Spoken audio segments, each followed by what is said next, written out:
There are a lot of objects in Honkai Star Rail that really help us around the game, but there are four specific ones that you should never spend, or at the very least try to spend them as little as you can, and I want to tell you which one they are. Even if you are beginning playing Honkai Star Rail or you are already a veteran player, these are the four items that you could use anytime, are the most valuable ones, and you really should grasp them on up as long as you can. Before starting the video, consider subscribing. I'm actually a Spanish YouTuber. Estoy tratando de hablar más inglés. I'm polishing my English, so I really hope you enjoy the videos. And if you have any suggestions, please let me in the comments down below. So, let's begin with the four items. The first one is it's one of the most important ones. It's probably the one that you have already spent the most. And I'm talking, of course, of the self-modeling resin. Now, this item is one of the most valuable ones that you can get in Honkai Star Rail, mostly because of all the uses it has. The only way you can get it is in the Nameless Honor Battle Pass monthly thing in the game, and in several monthly events that the game has for us. But it's amazing. The only reason this item you should really stack the most in your backpack is because of its uses. And why? Because it allows you to easily build or mostly create the artifacts that you are lacking. For example, if we go to synthesize right here and we go to create the relics right here, for example, let's say that I'm building and I'm making an Asta build, and I really need these boots to have speed, but I really farm them. I tried. I spent all my Trailblazer energy, and I haven't got the boots that I need. The auto resin really helps us out, because when you get here, you get in customized synthesis. You select a self-modeling resin, and you can pick any stat that you need.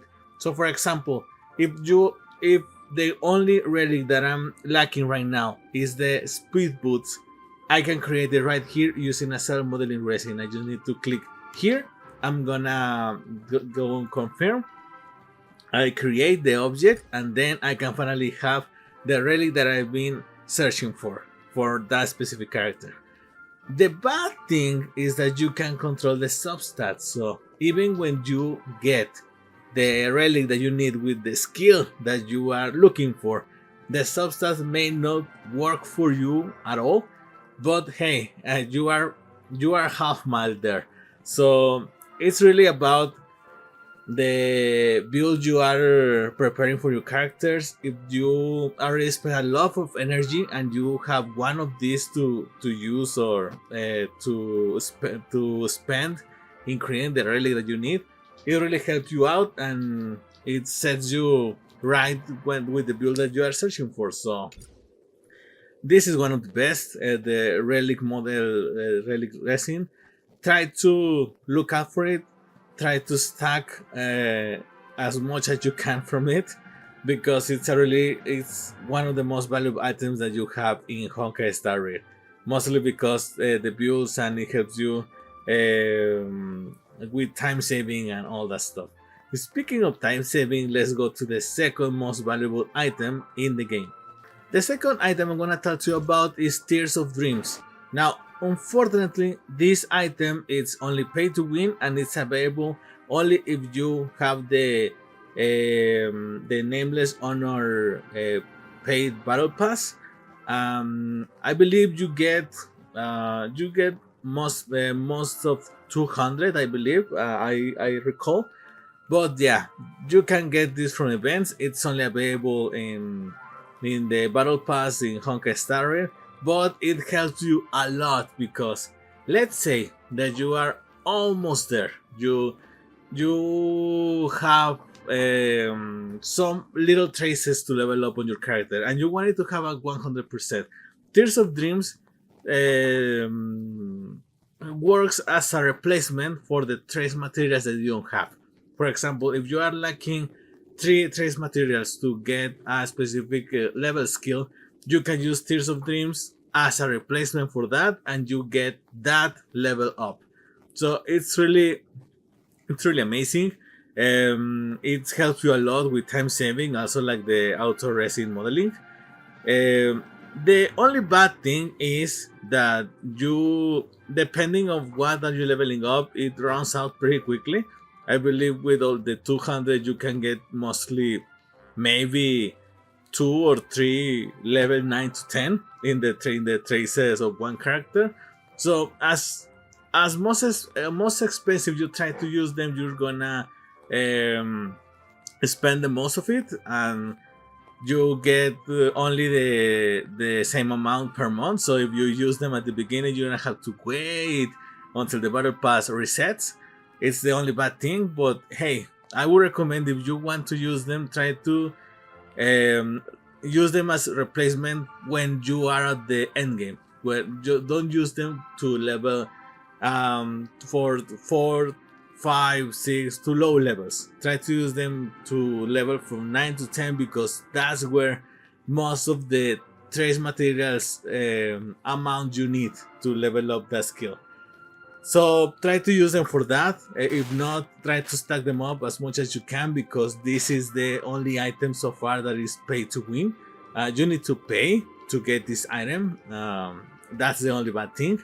But yeah, if you manage to get a hold on this, be careful to not spend them, most of them, or none at all, only if you really need them. The tier item that you should really try to look out for and really try to accumulate as much as you can is Tracks of Destiny. Believe me, I didn't realize how important this item was until I was in the end game.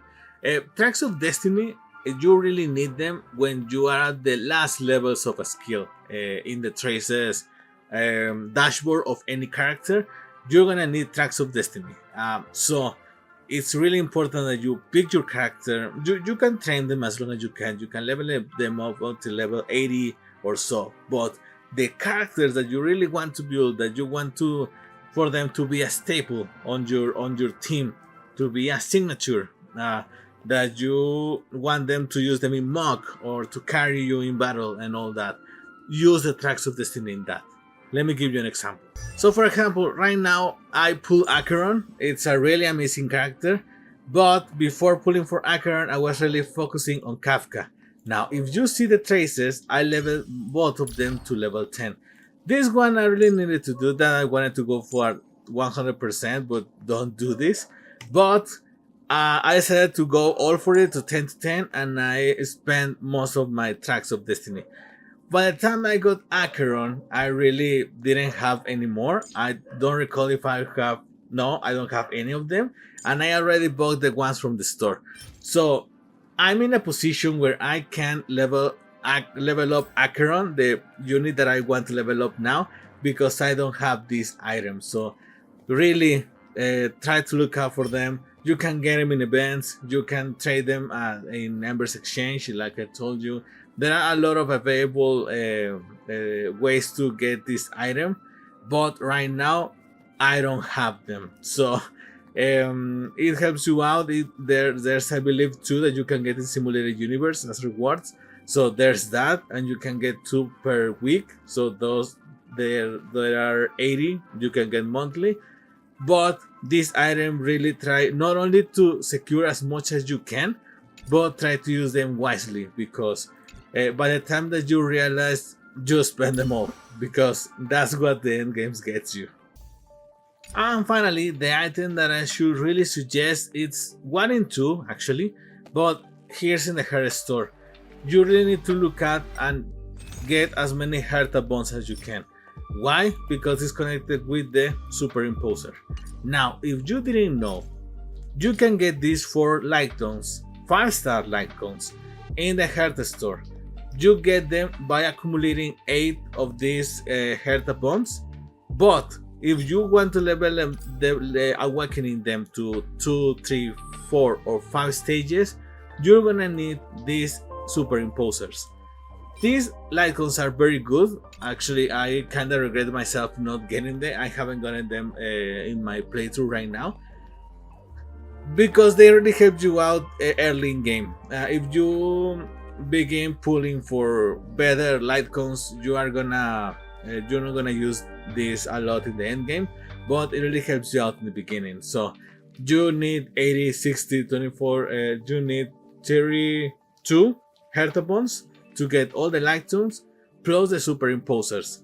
These Hertabons are super good because it guarantees you 4 light cones 5-star, which is a really good deal, and the superimposers that allows you to awaken them. So try not to spend them. I know I fall for this too. I change them for star rail passes, which is probably the reason I managed to get to 300 pulls and get my Bronia to E2. But don't do it.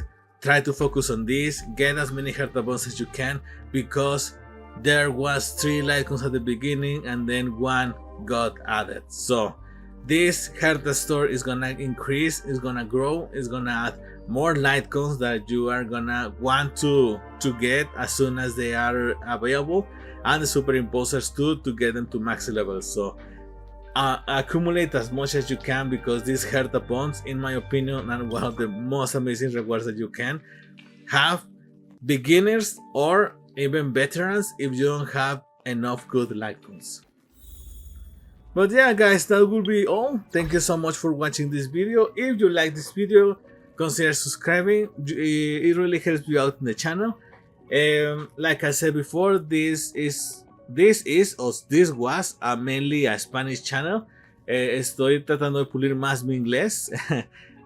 Lo siento si no sueno como alguien de allá, but I'm really trying my best. So I hope that you enjoy nevertheless the video. If you speak Spanish or at least understand it, there's a lot more content for you. I'm gonna leave you the playlist at the end of this video, and I'm gonna share with you another video that I have where I show you how to farm the crystal needed to fully level up your relics.